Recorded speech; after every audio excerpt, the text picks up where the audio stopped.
I went to a rock show this weekend and picked up a few slabs that I found interesting.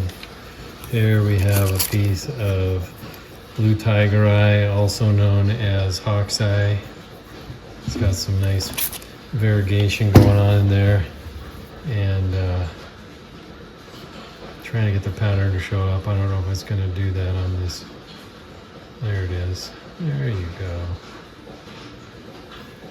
And then another piece of blue tiger eye as well. They're probably from the same stone. Not sure about the crack running through it though. But it's got some beautiful chatoyance running through the blue. That'll make some awesome cabochons. Then I picked up a piece of charoite from Kazan, Russia. This stuff's a little on this bendy side, but it is also, like tiger eye, it is petrified asbestos. However, it's no longer asbestos. Not that you want to breathe it in dry, dust, that sort of thing. But this will make some nice iridescent cabochons as well. And lastly, I picked up a piece of Kambaba jasper. I believe that's how it's pronounced, Kambaba.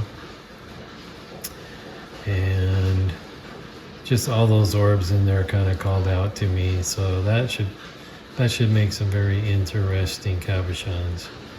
I'm gonna play with that.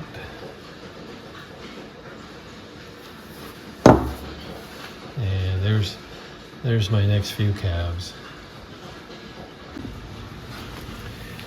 So when you want to draw your cabochons using templates or even just freehand, what is the best type of pen to make your markings with? Well, you know, there's Sharpies and things like that. Now this is a fine point and this is an ultra fine. And let's say we wanted to mark on this stone here.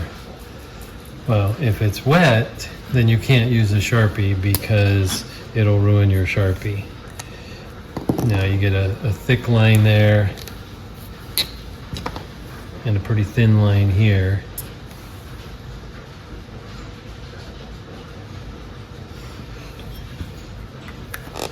But there's also copper, brass, and aluminum, and these will also mark up pretty well.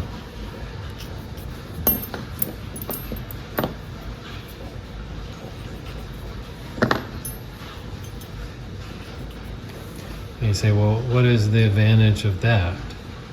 Well, if your stone is wet, you can still use the metal. And a lot of times you want to get your stone wet so that you can really see what the cabochon is that you want to make. So let's just, as an example, say I want to do 30 by 40. Well, now that the stone is wet, I can't do that. I have to dry it off and then try and see what it is I'm doing.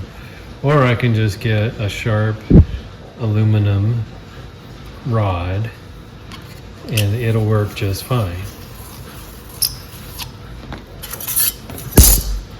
And it doesn't wear off. You have to work at it to wear it off. So is there a correct solution? No, not really. It's just that these are some options. Instead of using the Sharpies, you know, you can, if you want to work with wet stones, because that's when you're going to see the object best, the feature within the stone, then you'll need another alternative. So that's where these guys come in handy. And you can use a pencil as well, but that wears off pretty quickly. These guys don't wear off quite so quickly. You have to work at it to get rid of those. So let's say, you know, I wanted to do a quarter size here. So let's grab the copper one.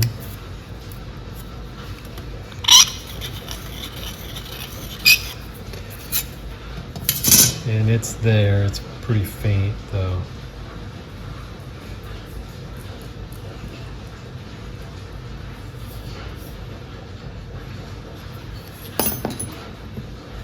about a brass.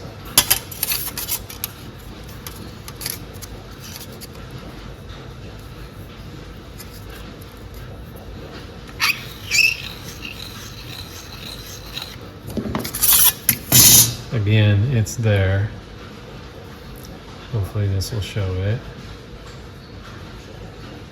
But to me, the aluminum works best. And it'll hold up as long as the copper or the brass as well. But if I knew what I was going to do ahead of time, like this guy right here, let's say I wanted to do the quarter, or what is that, $0.50. And I knew where it was that I wanted to go while it's dry, then I can just use the ultra fine Sharpie, get way down in the corner,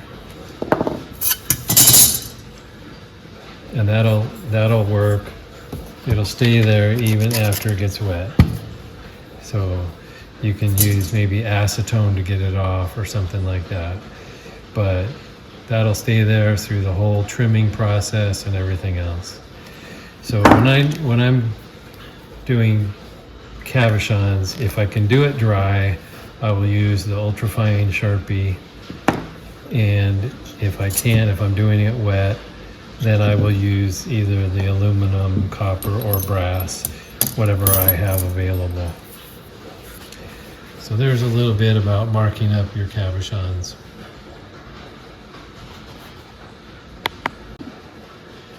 One of my students came to me with an article about the proper way to cut a tiger eye to get the cat eye effect.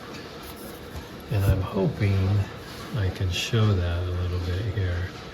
So what you do is you rock the stone back and forth until you get the chatoyant wink.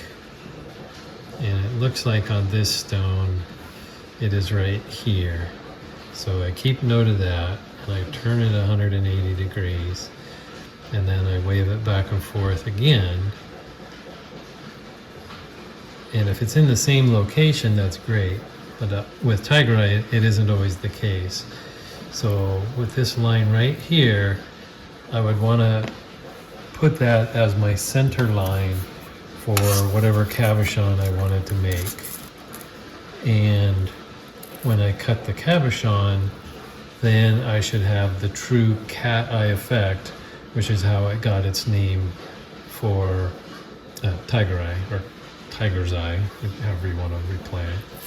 And so that's what the article said. I actually did. So if I cut it this way, I'm still going to see the chatoyants, but it's not going to be the same as the cat eye effect, kind of like with a star sapphire and things like that.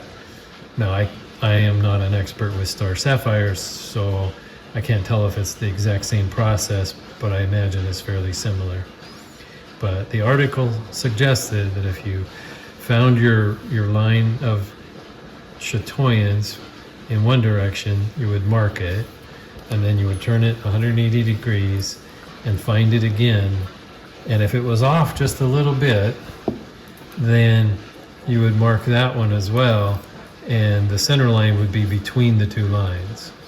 In this particular piece, it happens to be the same line. So when I get ready to cut this, I will put my cabochons over this center line. So I've drawn in a couple of ovals, and I'll go and cut those at some point and come back to this video and see how I do. So I've marked this one up with a bunch of different lines on it, just rough ideas of what I might want to do. And then before I take it to the trim saw, I'll think about it again. But so far, this is what my gut is telling me to do. And then with the charo I'm going to do, I don't know if you can see it without getting it wet, but I'm going to do a 50-cent piece size circle right here on the end. Show up. There you go.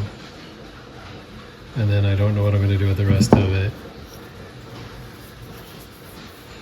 And the blue tiger eye, I think I already mentioned what I'm going to do with that. And the other one I haven't taken on yet. We'll see what I do with that.